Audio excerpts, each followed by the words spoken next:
AP రాజధాని డిజైన్లు మళ్లీ మారనున్నాయి. పాత డిజైన్లపై విమర్శలు రావడంతో మరో డిజైన్ రూపొందించాలని ప్రభుత్వం నిర్ణయించింది.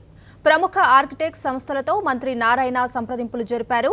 అమరావతిలో అసెంబ్లీ, సచివాలయం, హైకోర్టు డిజైన్లపై ఆయన సమీక్ష నిర్వహించారు.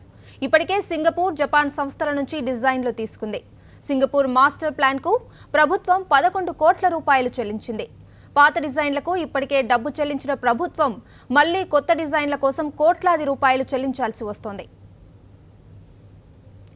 రాజధాని డిజైన్ మార్పుకు సంబంధించిన వివరాలు మా ప్రతినిధి సతీష్ అందిస్తారు. సతీష్, చెప్పండి, ప్రభుత్వం రాజధాని డిజైన్ ను మార్చేందుకు సిద్ధమవుతున్నట్లు తెలుస్తోంది. పూర్తి డీటెయిల్స్ ఏంటి?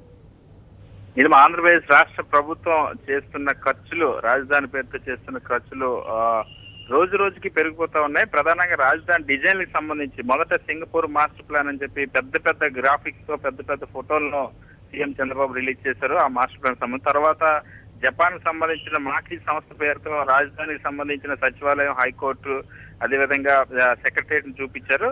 ఇప్పుడు మళ్ళీ తాజాగా ఈ 2 డిజైన్లు కాదని కొత్తగా 3వ డిజైన్ కోసం ఇప్పుడు రాష్ట్ర ప్రభుత్వం ప్రయత్నిస్తుంది. మంత్రి నారాయణ విజయవాడలోని ఒక స్టార్ హోటల్లో వివిధ ప్రఖ్యాత ఆర్కిటెక్ట్ సంస్థలతో సమావేశమయ్యారు. హఫీజ్ కాంట్రాక్టర్, అలాగే ఎయిర్కోప్ అసోసియేట్స్, సిపి కిక్విజా, పిట్ఫైల్ కన్సల్టెంట్స్, అలాగే GNP match associates and HP design planning ఇలా సంస్థలతో సంప్రదింపులు జరుపుతూ ఉన్నారు.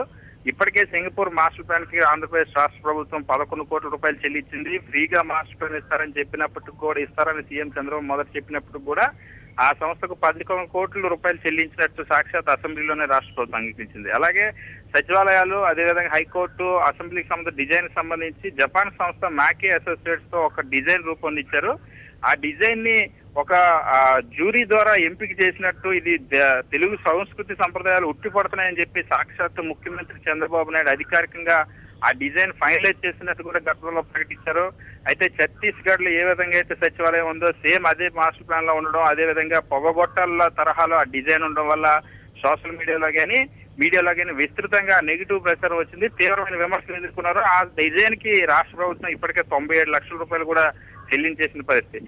ఇప్పుడు దానిపై విమర్శలు రావడంతో మళ్ళీ ఆ డిజైన్ మార్పులు చేర్పులు చేయాలని మళ్ళీ రాష్ట్ర ప్రభుత్వం భావిస్తుంది. ఈ నేపథ్యంలో మాకీ అసోసియేట్స్ మాస్టర్ డిజైనర్ గా ఉంటూ దానికి అనుగుణంగా దాంట్లో మార్పులు చేయడానికి అని చెప్పి మళ్ళీ కొత్తగా కన్సల్టెంట్ నియమించడానికి రాష్ట్ర ప్రభుత్వం సిద్ధపడుతుంది. ఈ నేపథ్యంలోనే మంత్రి నారాయణ వీళ్ళతో సంప్రదింపులు జరుగుతున్నారు. వాళ్ళ కంపెనీలకు సంబంధించిన ఎక్స్పీరియన్సెస్ ని వాళ్ళు తెలుసుకున్న తర్వాత మళ్ళీ ఒక సంస్థకు ఈ బాధ్యత ఇవ్వబోతున్నారు. వాళ్ళు మళ్ళీ ఒక డిజైన్ చేయబోతున్నారు. వాళ్ళు కూడా కనీసం 1 కోటి రూపాయలకు తగ్గకుండా ఈ డిజైన్ సంబంధించి తీసుకునే అవకాశం ఉంటుంది. ఇప్పటికే 3 రకాల ప్లాన్లు వచ్చాయి. ఒక్కొక్కటి సింగపూర్ అన్నారు, తర్వాత జపాన్ అన్నారు. ఇప్పుడు ఏ సంస్థకి ఇస్తారని తెలియదు. ఇప్పుడు ఇందులో ఇండియాలోనే కొన్ని సంస్థలు కూడా ఇందులో పార్టిసిపేట్ చేసిన పరిస్థితి ఉంది.